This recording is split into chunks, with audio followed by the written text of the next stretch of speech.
Good evening everyone. Audio video clear है आप लोगों तक?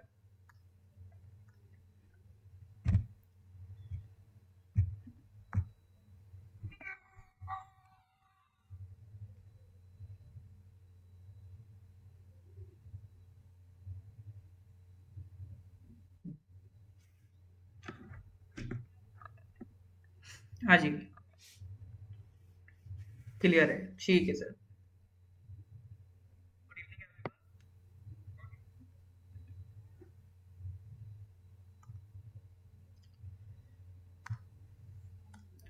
All right sir. देखिए आज एक मिनट, पीपीटी दोबारा ओपन करना पड़ेगा।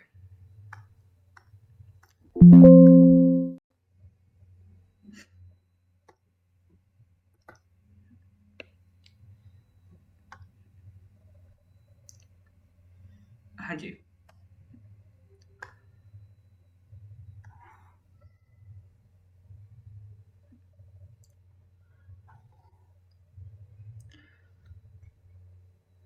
शुक्रिया जोना जी।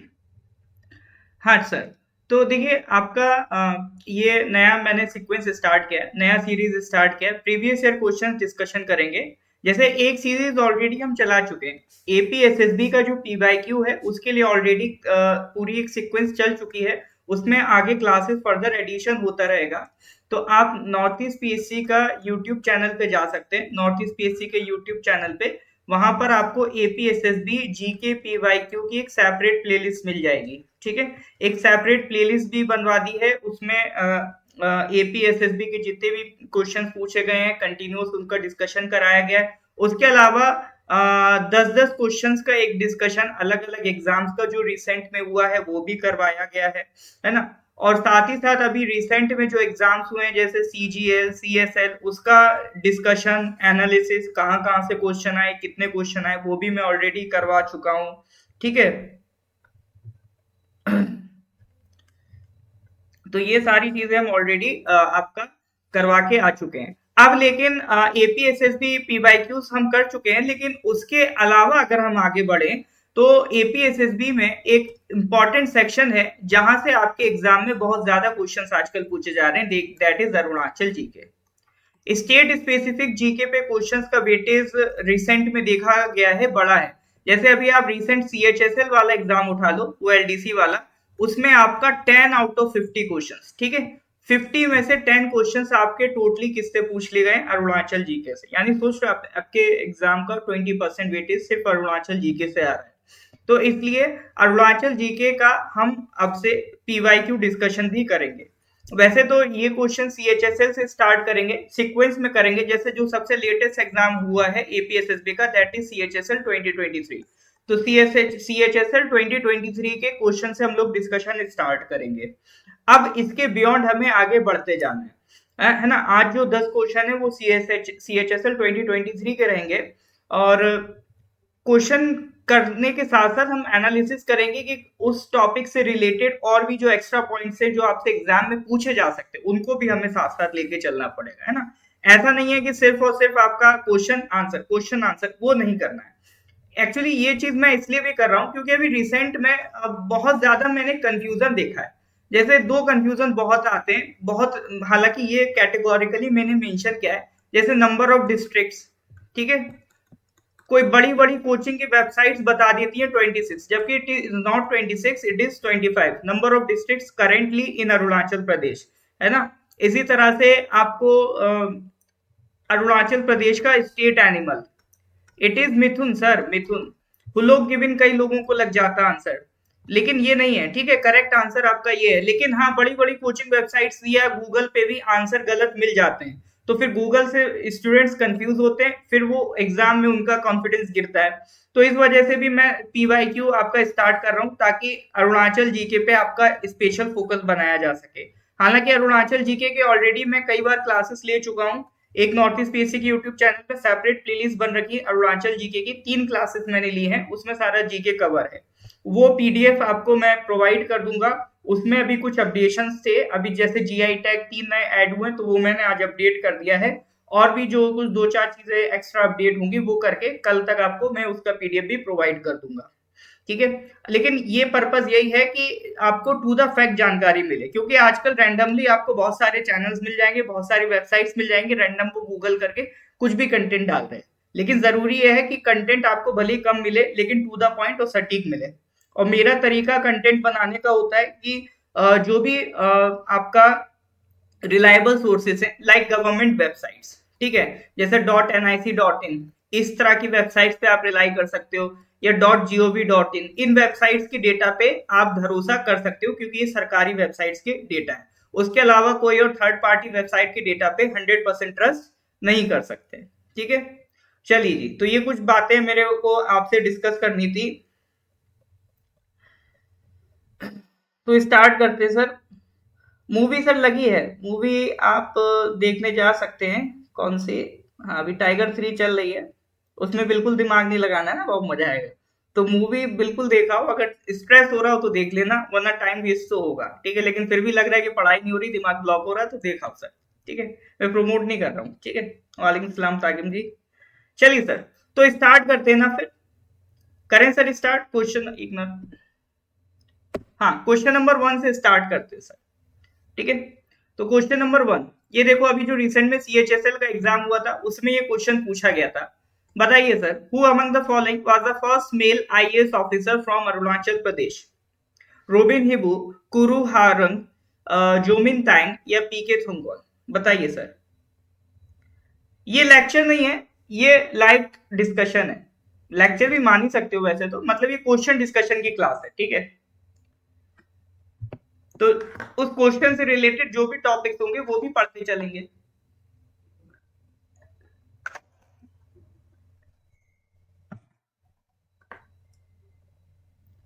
दिमाग फंक्शन नहीं कर रहा है तो कोई दिक्कत नहीं, टेक अ चिल पिल, तरीका मैंने बता ही दिया है। ज्यादा टेंशन हुआ करे तो साउथ की मूवी देख लिया करो आप, उसमें दिमाग नहीं लगता, उसमें बस मजा आती है बस। हाँ, तो सी।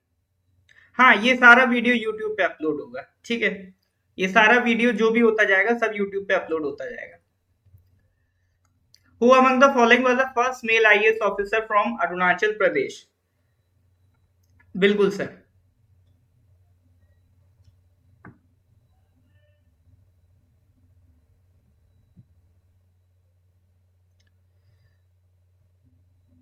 देखिए, अगर क्लास चलेगी तो क्लास का डेकोरम मेंटेन करना पड़ेगा।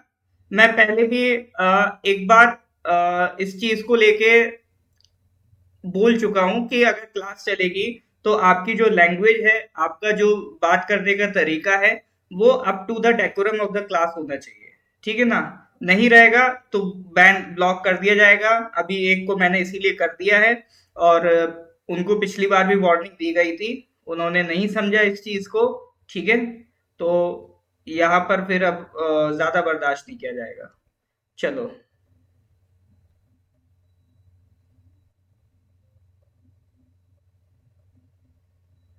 तो who among the following was the, हाँ, करेक्ट आंसर क्या है sir? Correct answer is Jomin Tayeng. ठीक है, correct answer is your Jomin Tayeng, ये नाम ध्यान रखिएगा।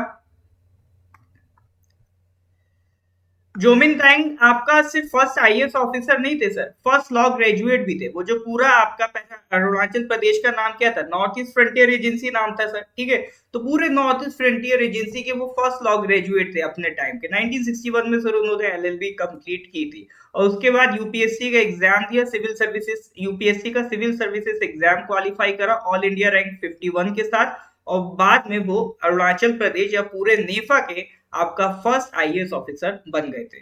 उनको आसाम काडर मिला था, पहले आसाम काडर में ही आपका नेफा आता था।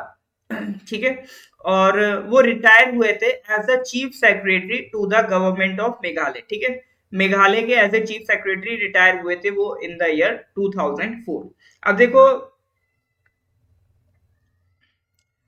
यहाँ पर चूंकि बात हुई है फर्स्ट मेल IAS ऑफिसर की, ठीक है, उसने कैटेगोरिकली बोला वो was the first male IAS officer, तो ये अब हमारा फर्स्ट बन जाता है कि सर एक बार फर्स्ट लेडी IAS ऑफिसर के भी बारे में बात कर लें। ठीक है, तो यहां से ध्यान रखिएगा, फर्स्ट लेडी IAS ऑफिसर कौन है आपका? इंदिरा मालो ताना जी। ठीक है, Indira Malo Tanaji is the first lady IAS officer from Arunachal Pradesh. अभी वो करेंटली ज्वाइंट सेक्रेटरी बनी है विमेन चाइल्ड डेवलपमेंट मिनिस्ट्री में। ठीक है सर, तो इसको ध्यान रखिएगा। तो ये करंट अफेयर, ये जो पीवाईक्यू डिस्कशन कराने का पर्पस यही है कि आपको क्वेश्चन के आंसर भी पता चल जाए और उससे रिलेटेड और अगर कोई क्वेश्चन बन सकता है उसको भी साथ ही साथ हम करते चले। ठीक है, तो दोनों ही चीजें हैं। ये कोरियांचल कब से बन गया? चलो next question, question number 2। Who among the following was the first state election commissioner of Arunachal Pradesh? Who among the following was the first state election commissioner of Arunachal Pradesh? देखो यहाँ पर इलेक्शन कमीशन ऑफ इंडिया की बात नहीं हो रही है, ठीक है, यहाँ पर स्टेट इलेक्शन कमीशन की बात हो रही है। स्टेट इलेक्शन कमीशन कब बना था? 73rd अमेंडमेंट 1992, जिससे एक पार्ट क्रिएट किया गया था, वो पार्ट 9 को रिवाइव किया गया था। आर्टिकल 243 से लेकर 243O, उस अमेंडमेंट में स्टेट इलेक्शन कमीशन बना था। तो स्टेट इलेक्शन कमीशन बनने के बाद अलग अलग स्टेट में लॉज पास हुए थे, क्या कहते हैं आपका, लोकल इलेक्शंस कराने के लिए। तो उसी में आपका पहले जो नेफा था उसमें भी पास हुआ था। तो जो स्टेट इलेक्शन कमिश्नर थे आपका, जो अरुणाचल प्रदेश के, नेफा कह रहे हैं, उस टाइम तो अरुणाचल प्रदेश बन चुका था 1992 तक, तो वहां पर उसके लिए एक आपका प्रॉपर एक लॉ बनाया गया था अरुणाचल प्रदेश में भी। तो आपका जो फर्स्ट स्टेट इलेक्शन कमिश्नर बने थे वो कौन थे सर? आपका श्री जे.एम. तांगू जी। ठीक है, तो Shri J M. Tangu ji was the first election commissioner. इसको ध्यान रखिएगा, ये अभी जस्ट पूछा गया। ठीक है, in pursuance of the 73rd amendment 1992। ठीक है, तो ये ध्यान रखिएगा। Its first state election commissioner Shri J M. Tangu IAS retired assumes charge on 16 सितंबर 2002। करंट में कौन है सर? करंट में स्टेट इलेक्शन कमिश्नर कौन है? श्री के.डी. सिंह। ये आपके अभी करंट के स्टेट इलेक्शन कमिश्नर है। अब देखो ये जो डेटा है ये डायरेक्ट आपका अरुणाचल की स्टेट इलेक्शन कमीशन की वेबसाइट है, वहां से उठा के मैंने आपका पुटअप किया है।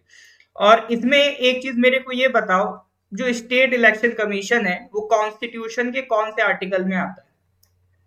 बताइए सर, जो स्टेट इलेक्शन कमीशन है वो कॉन्स्टिट्यूशन के किस आर्टिकल में आता है? ये क्वेश्चन आपका हो जाता है पॉलिटी का सवाल। बताइए सर, जो स्टेट इलेक्शन कमिश्नर है वो कौन से आर्टिकल में आता है सर?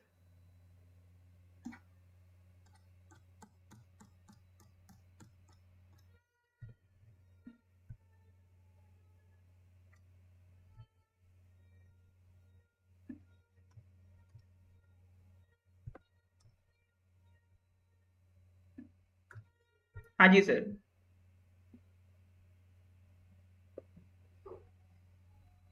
देखो यहाँ यहाँ फंसते हैं, यहाँ फंसते हैं।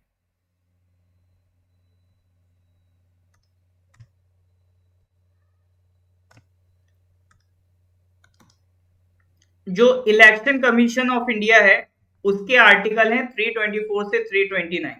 कुछ लोग 324 आंसर दे रहे हैं इसलिए मैं बता रहा हूँ। 324 से 329 ये इलेक्शन कमीशन ऑफ इंडिया के आर्टिकल्स हैं। मैं बात कर रहा हूँ स्टेट इलेक्शन कमीशन।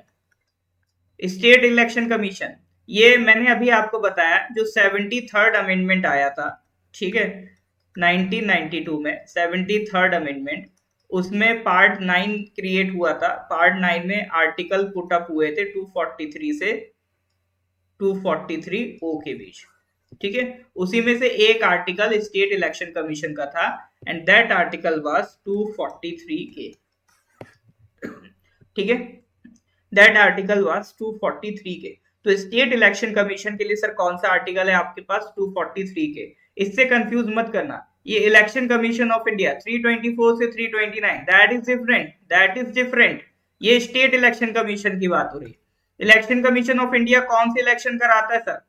प्रेसिडेंट के, वाइस प्रेसिडेंट के, लोकसभा के, राज्यसभा के, स्टेट लेजिस्लेटिव असेंबली के, स्टेट लेजिस्लेटिव काउंसिल अगर एग्जिस्ट करती है तो ये सारे इलेक्शन जो है वो आपको कौन कराता है? इलेक्शन कमीशन ऑफ इंडिया कराता है।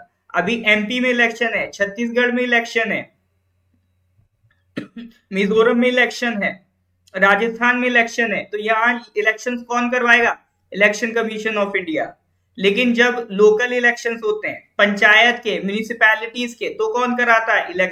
State election commission, that comes under article 243 के। मैं यहाँ पर पिन पॉइंट करके इसलिए ये बता रहा हूँ क्योंकि एग्जाम में आ गए तो 90% बच्चे कंफ्यूज हो जाएंगे।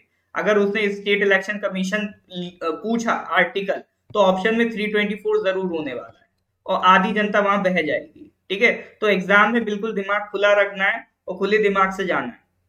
ठीक है सर, भले ही आपको पता होगा लेकिन वो प्रेशर में चीजें गलत हो जाती हैं। तो बात समझ में आ रही है कि नहीं आ रही है सर? हाँ जी सर, चीजें क्लियर है कि नहीं? क्लियर है तो sir give me thumbs up. बात समझ में आ रही कि नहीं आ रही? क्लियर है तो sir give me thumbs up.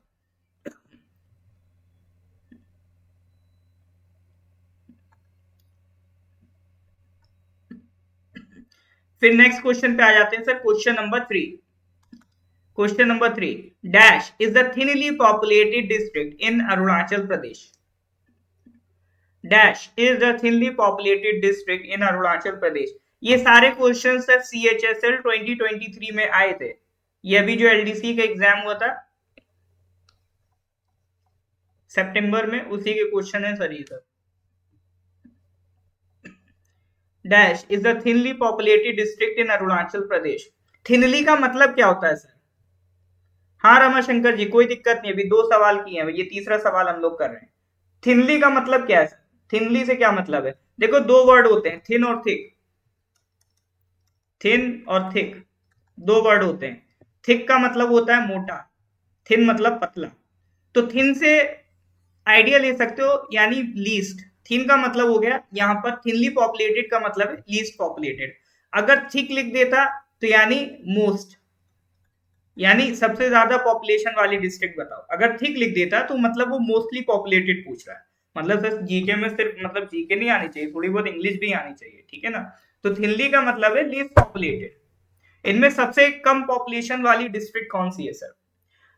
देखो इसने वैसे मेंशन नहीं किया है कि एज पर सेंसस बताना है, बट हाँ बाय डिफॉल्ट हम जो अपना आंसर देंगे वो सेंसस 2011 के बेसिस पे देंगे, क्योंकि ये सरकारी डेटा है। तो अब जब अगला 2023 वाला सेंसस आ जाएगा तब उसको चेंज करेंगे। अदरवाइज जब तक 2023 वाला सेंसस नहीं आ जाता है तब तक हम 2011 सेंसस के अकॉर्डिंग आंसर देंगे। ठीक है, 23 वाले के बाद 2011 वाला बेकार हो जाएगा बिल्कुल।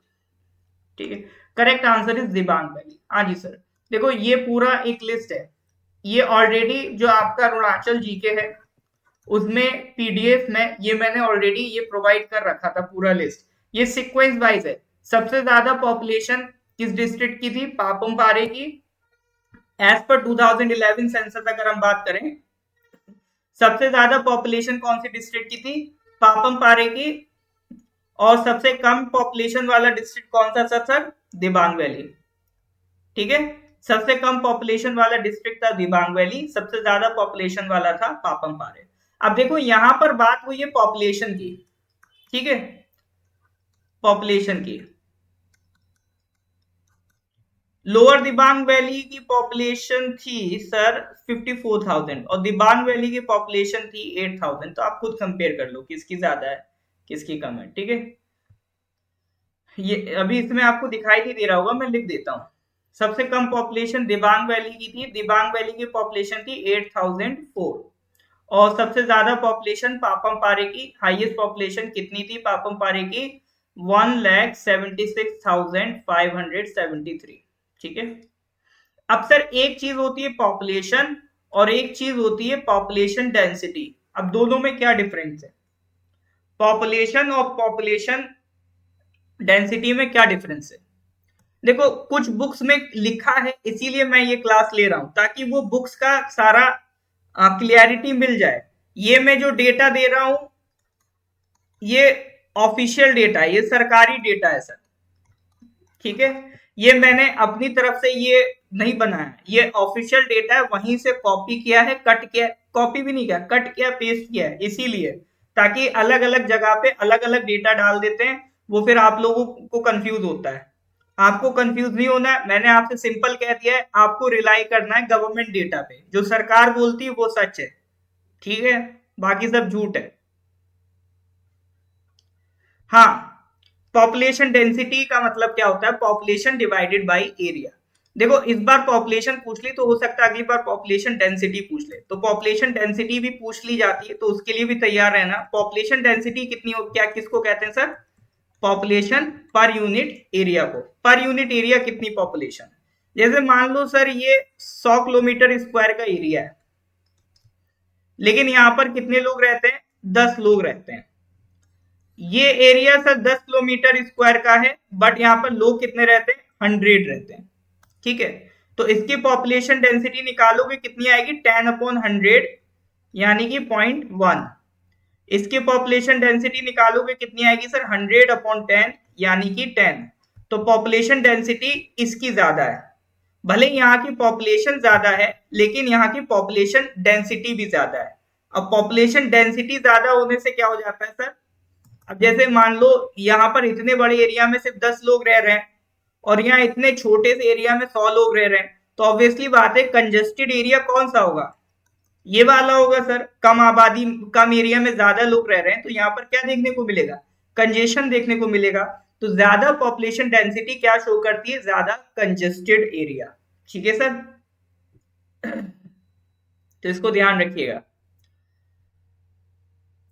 तो पॉपुलेशन डेंसिटी की अगर हम बात करें, बाय पॉपुलेशन डेंसिटी, सबसे ज्यादा पॉपुलेशन डेंसिटी किसकी है सर?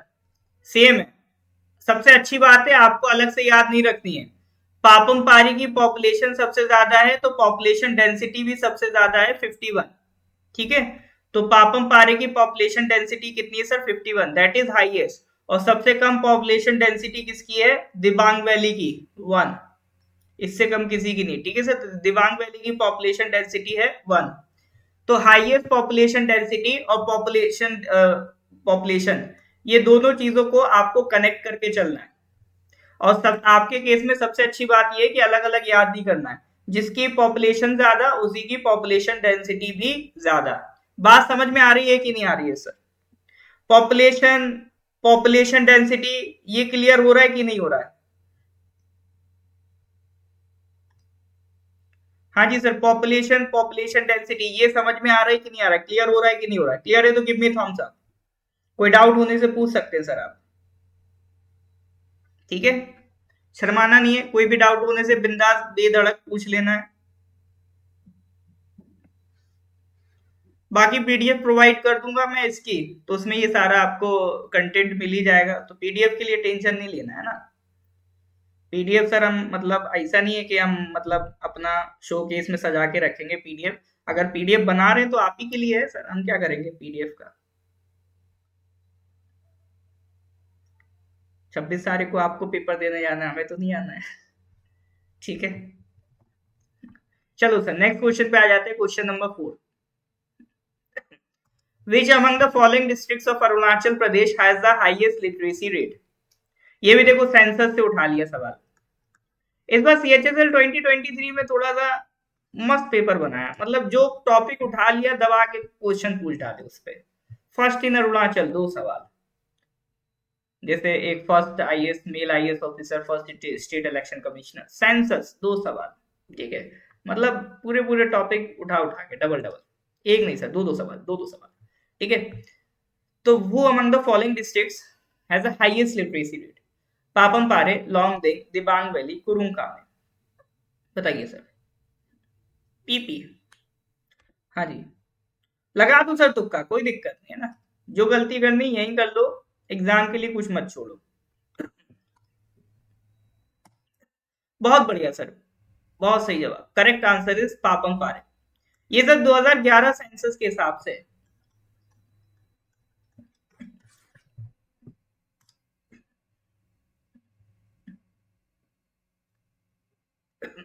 तो यहां पर मैंने टॉप 5 का डेटा रखा है। हाईएस्ट किसका है सर? पापम पारे का 79.95%। ठीक है, हाँ इसको भी तुक्का मारने से खत्म। बहुत बढ़िया, लग रहे हैं पिंकी जी आपके सवाल लग रहा है तुक्के लग रहे हैं।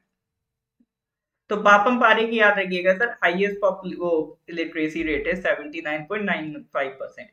ठीक है, ये सब सेंसस में चीजें आती हैं। ठीक है,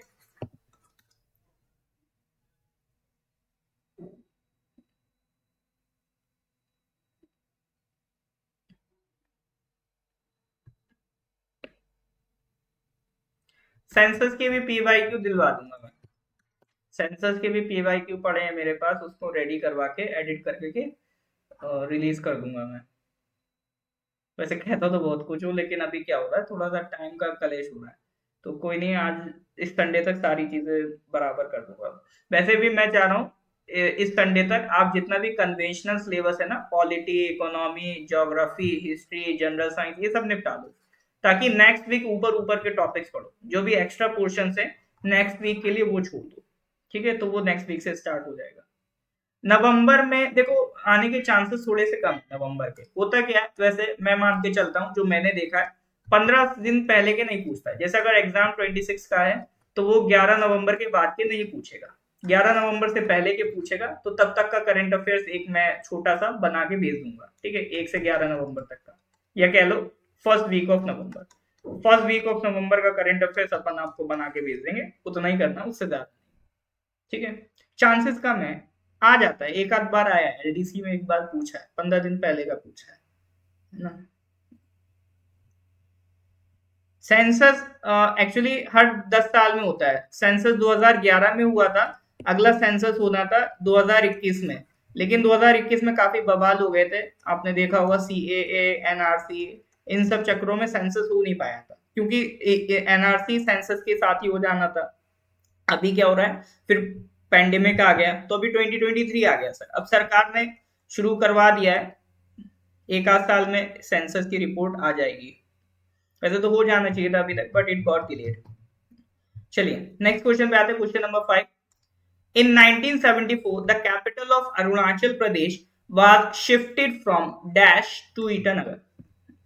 हाँ जी सर, 1974 में अरुणाचल प्रदेश की कैपिटल कहां से कहां शिफ्ट कर गई थी?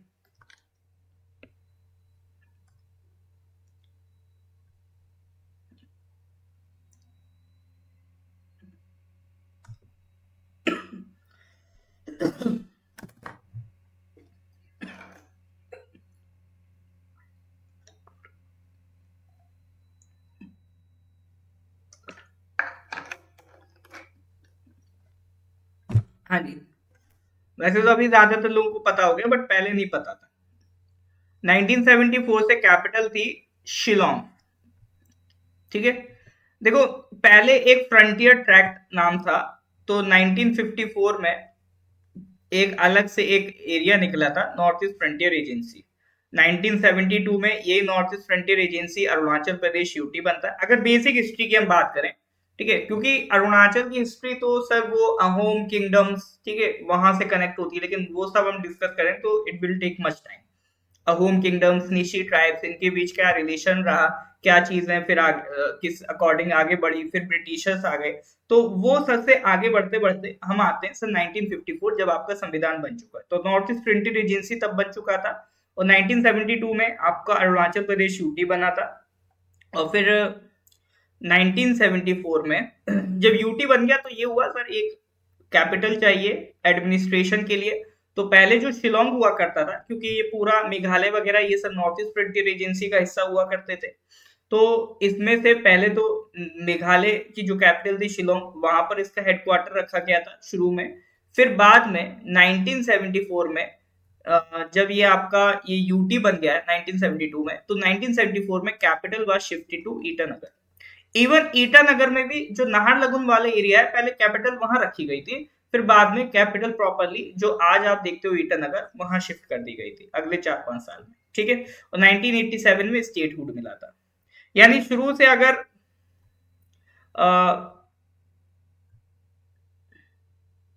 सिंपल क्वेश्चन मत पूछो, थोड़ा डिफिकल्ट क्वेश्चन पूछो।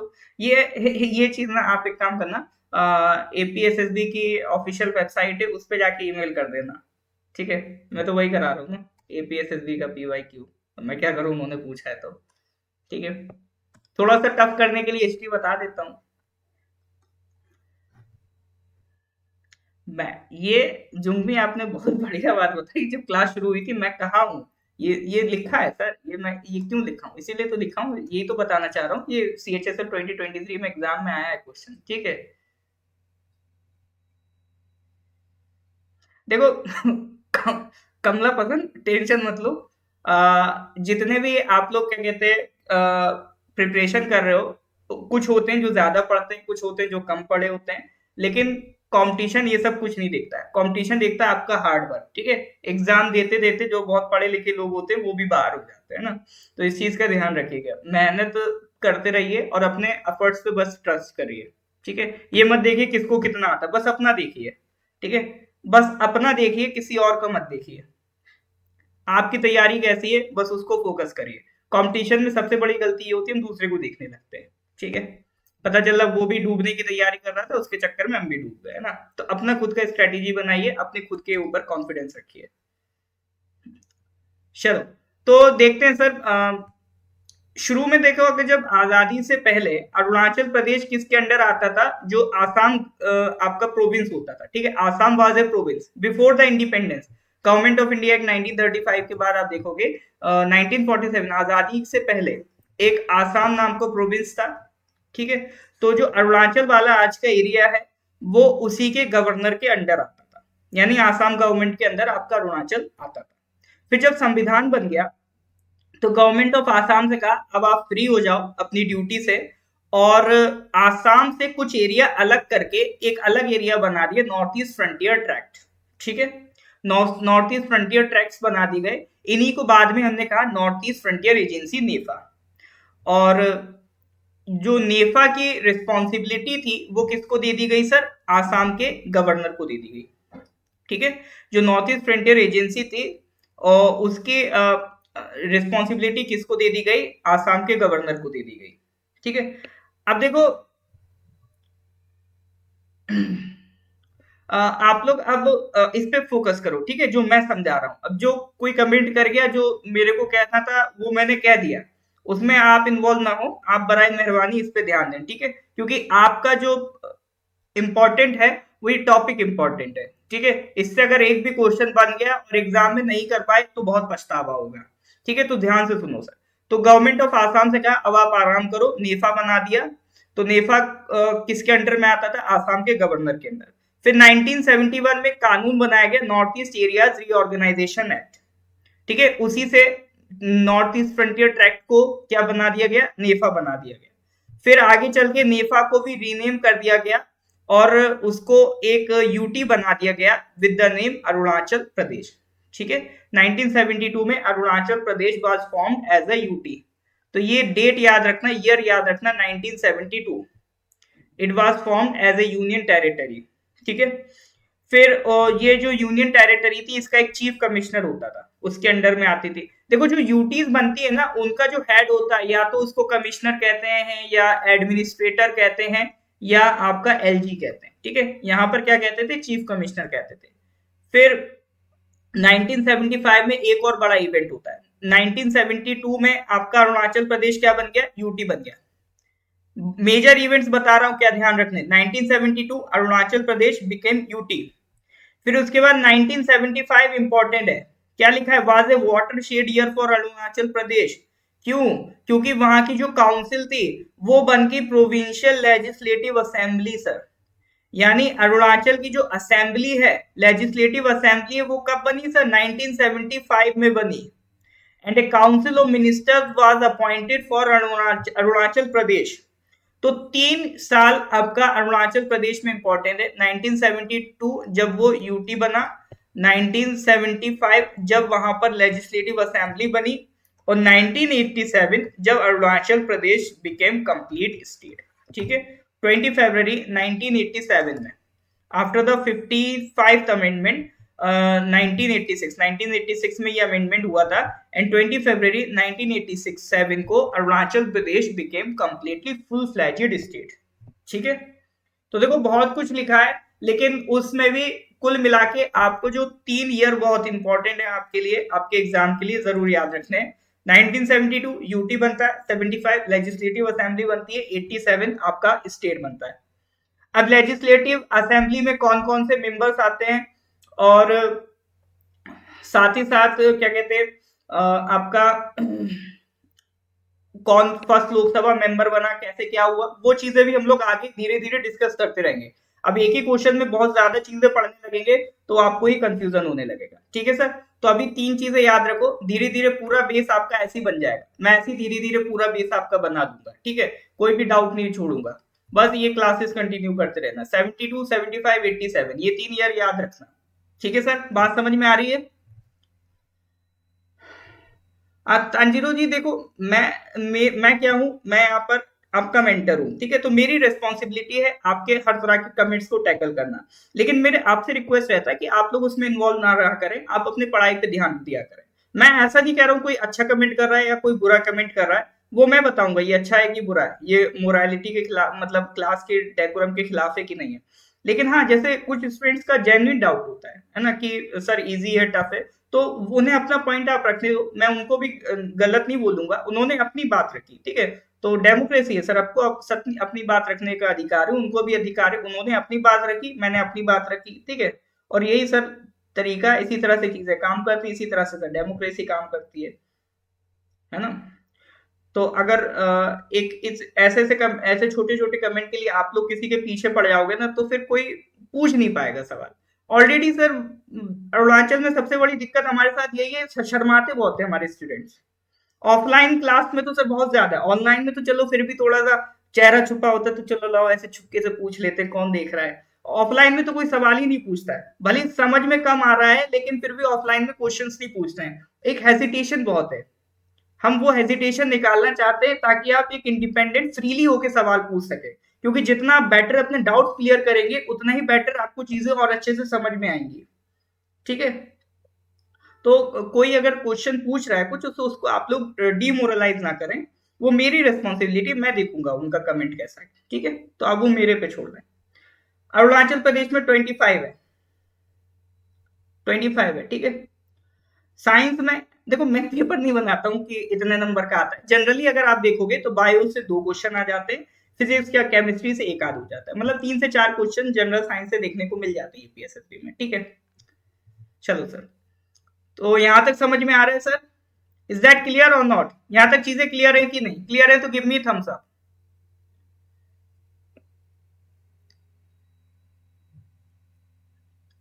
एमएलए सर 60 है, 60 एमएलए है, 26 नहीं है सर। 26 देखो मैं आपको बता देता हूँ, 26 आप लोग जो भी बोल रहे हैं ना, वो काउंट कर रहे हैं ईटानगर कैपिटल कॉम्प्लेक्स को। ठीक है, आप लोग काउंट कर रहे हैं ईटानगर कैपिटल कॉम्प्लेक्स को, तो 26 कह रहे हैं। अब उसमें आप खुद डिसाइड करना, जो मैं आपको बताने जा रहा हूँ। जो ईटानगर कॉम्प्लेक्स की वेबसाइट है, उसमें लिखा है it comes under the district पापम पारे। ठीक है, it comes under the district पापम पारे। तो सर एक बात बताओ, एक डिस्ट्रिक्ट के अंदर दूसरा डिस्ट्रिक्ट होगा क्या?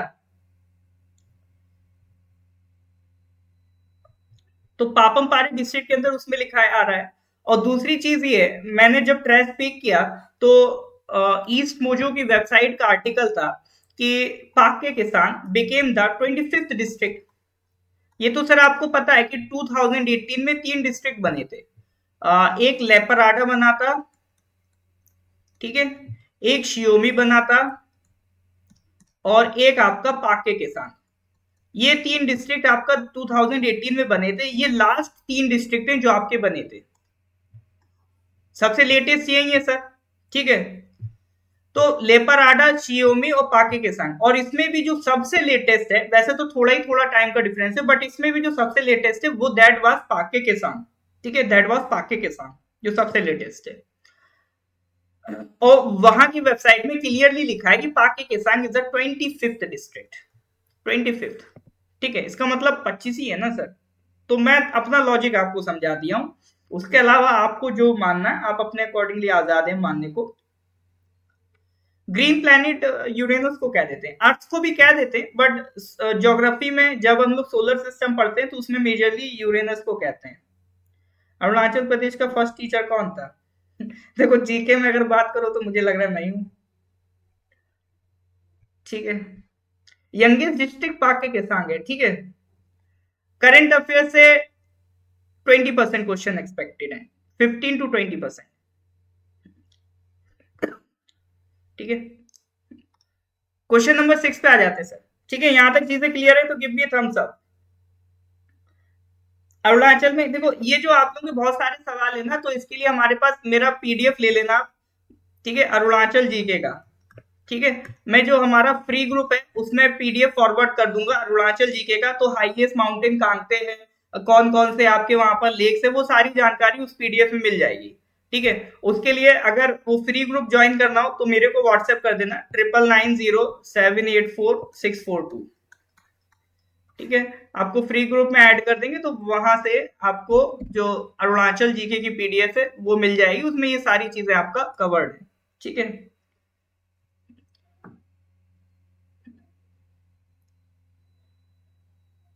गोकेक जी, वो मुझे डिसाइड करने दीजिए किसको रिस्पॉन्ड करना है किसको नहीं करना है। ठीक है, आप अपना कमेंट देखिए please.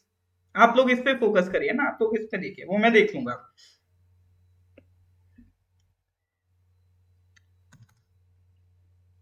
Who among the following, which among the following passes is present in the Dibang Valley of Arunachal Pradesh? Chokam Pass, Pangsau Pass, Sela Pass, Kaila Pass।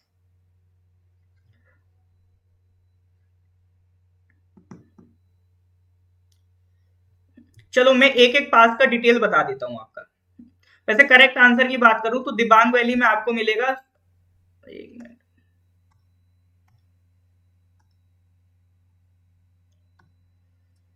Kayla पास। ठीक है, ये डी आंसर है, it is Kayla पास। ठीक है, नीचीपुर tunnel पे आगे question आएगा तो उस पर हम डिस्कस कर लेंगे। ठीक है, तो एक मिनट रुकिएगा।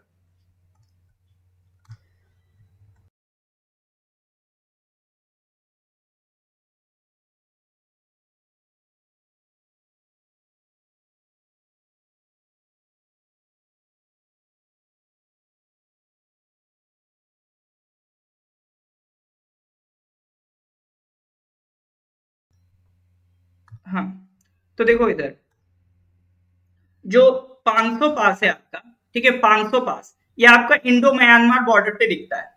ठीक है, तो ये जो डेटा है मैंने चांगलांग की वेबसाइट से लिया है, तो वहां उन्होंने लिख रखा है कि एक रोड है लेडो रोड। देखो ये भी पूछ सकता है सर लेडो रोड कहां पर है, चांगलांग में। तो चांगलांग के पास आपको लेडो रोड मिलेगा। वहां पर एक लेक है, सुना है किसी ने नाम, नो रिटर्न लेक। एक लेक है सर वहां पे, नो रिटर्न लेक। तो वो कहां पर है सर, एक नामपोंग नाम का एरिया है चांगलांग में, नामपोंग नाम का एरिया, वहां पे नो रिटर्न लेक है। ठीक है, तो वहां से एक रोड जाती है, स्टिलवेल रोड, या फिर उसको लेडो रोड कहते हैं। तो उस रोड पर जब आप जाएंगे तो उसी के आसपास आपको देखने को मिलेगा 500 पास। ठीक है, उसी रोड पे आपको the 500 pass the Indo Burma border is just 12 kilometre away from the Nampong. तो नामपोंग नामपोंग से 12 किलोमीटर दूर है आपका 500 पास। ठीक है, क्या क्वेश्चन है आपका, जवाब नहीं दे रहे।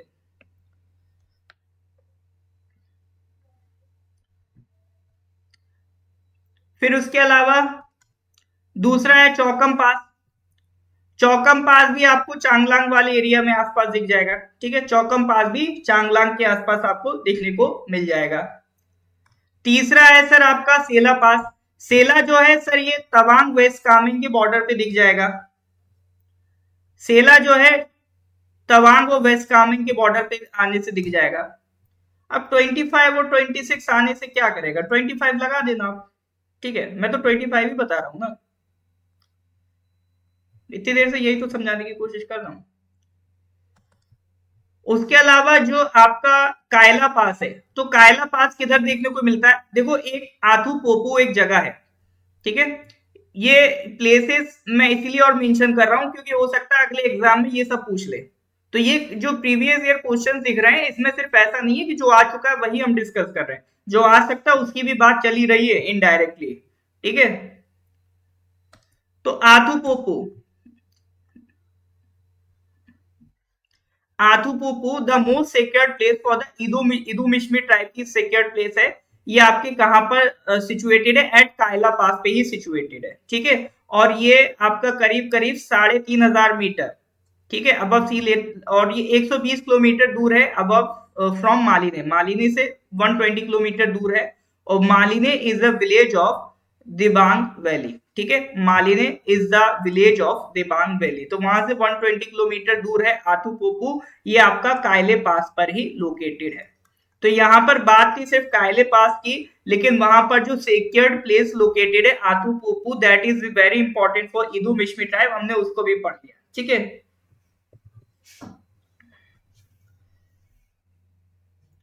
तवांग मिजिंग जी जाना नहीं हो पाया, ठीक है, तो अभी तो मैं जीरो भी नहीं जा पाया हूँ, अगली बार आएंगे तो डेफिनेटली देखते हैं।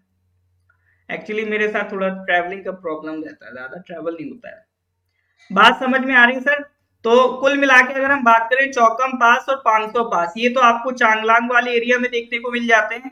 सेला पास ये आपको तवांग वाले एरिया में देखने को मिल जाता है। और कायला पास ये कहाँ देखने को मिल जाता है सर? आपका लोअर दिबांग वैली, ठीक है, ये आपको कहाँ देखने को मिल जाता है? लोअर दिबांग वैली में, इसको ध्यान रखिएगा। क्लियर है सर? हाँ जी सर, बात समझ में आ रही है कि नहीं आ रही सर? क्वेश्चन यही था सर, क्वेश्चन यही था, which among the following passes is present in the Dibang Valley of Arunachal Pradesh? Clear है? तो गिव मी थम्स अप। बिल्कुल आबू जी, जब आएंगे तवांग आप लोगों को इन्फॉर्म कर देंगे, आप कनेक्ट रहना तो आपको इन्फॉर्म कर दिया जाएगा, तो मिल लेना सर, हम भी आपसे मिल लेंगे, ठीक है। अभी जब ईटानगर गए थे तो हमारे काफी ऑनलाइन के स्टूडेंट्स हैं, उनसे हमारा ईटानगर में मुलाकात हुई थी, रूबरू एक दूसरे से मिले थे। तवांग आएंगे तो तवांग भी मिलेंगे, तवांग भी हमारे काफी स्टूडेंट्स हैं। चलो नेक्स्ट क्वेश्चन पे आते हैं, question number 7। Siang river of Arunachal Pradesh is called as dash in Tibet. Siang river को क्या कहते हैं सर? अरुणाचल प्रदेश की जो सियांग रिवर है उसको तिब्बत में क्या कहते हैं?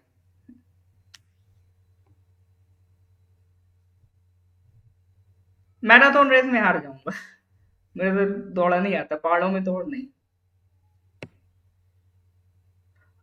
हाँ, lower Dibang valley is different, Dibang valley is different.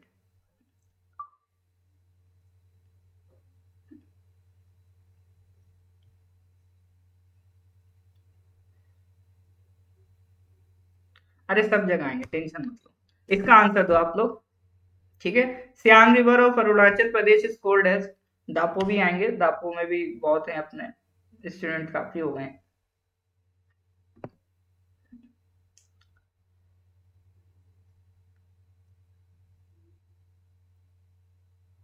Siang river of Arunachal Pradesh is called as dash in, बिल्कुल सर, ये तो सर मतलब चीख चीख के पढ़ाया जाता है ज्योग्राफी में ना। एक रिवर होती है सर, तिब्बत से निकलती है, जिसे कहते हैं यारलुंग सांगपो, यारलुंग सांगपो कहते हैं इसको तिब्बत में। और यही रिवर जब इंडिया में एंटर करती है, तो इंडिया में जब ये एंटर करती है तो इंडिया में अरुणाचल के थ्रू एंटर करती है, ठीक है, अरुणाचल के थ्रू एंटर करती है, तो वहां पर इसका नाम हो जाता है सियांग या दिहांग, ठीक है। तो दो नाम चलते हैं, सियांग या दिहांग। फिर ये आसाम पहुंचती है, आसाम में इस रिवर का नाम होता है ब्रह्मपुत्र, ब्रह्मपुत्र, ठीक है। तो तीन नाम मेनली आपको देखने को मिलेंगे, सांगपो, सियांग, ब्रह्मपुत्र, ठीक है। तो सियांग अरुणाचल में कहा, फिर इसी में आपका दिबांग मिल जाती, फिर इसी में आपका लोहित मिल जाती, ठीक है। फिर ये क्या बन गई सर? आपका यही रिवर आपका क्या बन जाती है? ब्रह्मपुत्र, आसाम में।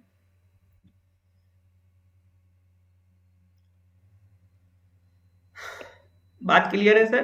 तो that is your Tsangpo river, नाम ध्यान रखिएगा। वैसे टफ क्वेश्चन नहीं था, आसान क्वेश्चन था। नेक्स्ट क्वेश्चन और आसान है, ठीक है, अगला क्वेश्चन इससे भी ज्यादा आसान है। Question number 8, which dance form of Arunachal Pradesh is performed during the Dri festival to celebrate the beginning of rice planting season? द्री फेस्टिवल में एक डांस परफॉर्म किया जाता है, उसका क्या नाम है? अजिलामू, काचेंग, दमिंदा, पुनू। अच्छा, प्रोनाउंसिएशन के लिए माफी अगर गलत हो रहा प्रोनाउंसिएशन, तो मैं वही पढ़ रहा हूँ जो इंग्लिश में अकॉर्डिंगली होना चाहिए, क्योंकि क्या होता है ये लोकल लैंग्वेजेस के वर्ड्स होते हैं, तो लोकल लैंग्वेजेस में हो सकता है इनका कुछ प्रोनाउंसिएशन और बन जाता हो, तो अगर आपको पता है तो लेट मी नो अगर गलत बोल रहा हूँ तो। दमिंदा, काचेंग, आजिलामू या पुनू, बताइए सर। हाँ सर, ये तो खाता गोल देने वाला सवाल है, इसमें तो सर गलती की गुंजाइश नहीं होनी चाहिए, तो बहुत आसान सवाल है ये, तो आपको पता होना चाहिए। दैट इज आंसर इज दमिंदा, ठीक है। दमिंदा आपका जो डांस फॉर्म है वो द्री फेस्टिवल में देखने को मिलता है। और ये द्री फेस्टिवल कौन सी ट्राइब का है sir? Dree festival is for Apatani tribe. Joseph ji उसको ना आप अरुणाचल जी के में हम उसको ऐड कर देंगे, है ना। बाकी जो फेस्टिवल्स हैं, फेस्टिवल्स में कुछ चीजें अरुणाचल जी के वाले पार्ट में ऑलरेडी एडेड है ना। गुड इवनिंग तारिक जी। हाँ, तो इसमें सर मेरे को ये बताइए, बाकी डांस फॉर्म भी बताइए किस किस ट्राइब से रिलेटेड है। जैसे अजी लामू की अगर मैं बात करूं, इनका भी बताइए। अजी लामू, काचेंग और पोनुंग, ये जो डांस है ये आपका कौन कौन से आपका ट्राइब से रिलेटेड है? तो देखो चार तो यही हुए ही जा रहे हैं ना। तो अजीलामू, काचिंग और पोनुंग, ये आपका जो डांस फॉर्म है ये कौन से ट्राइब से रिलेटेड है? अजीलामू बिल्कुल सही बात सर, मोनपा ट्राइब से रिलेटेड है। और काचिंग किससे रिलेटेड है? हाँ, पोनुंग आदि ट्राइब से रिलेटेड है, बिल्कुल सही बात, पोनुंग आपका आदि ट्राइब से रिलेटेड है। और काचिंग, काचिंग बताइए सर। काचिंग आपका खमती ट्राइब से रिलेटेड है, ठीक है, खमती ट्राइब से रिलेटेड है काचिंग, ठीक है। और दमिंदा अभी हम लोगों ने देख लिया कौन सी ट्राइब का है ये सर, आपातानी ट्राइब, ठीक है। चलिए सर, तो इसमें आगे बढ़ते हैं फिर। Question number 9, which district of Arunachal Pradesh shares it's boundaries with Tibet and Bhutan? Tibet और भूटान से कौन सा डिस्ट्रिक्ट आपका बाउंड्री शेयर करता है? तवांग, पापम पारे, लोंगडिंग या तिरप?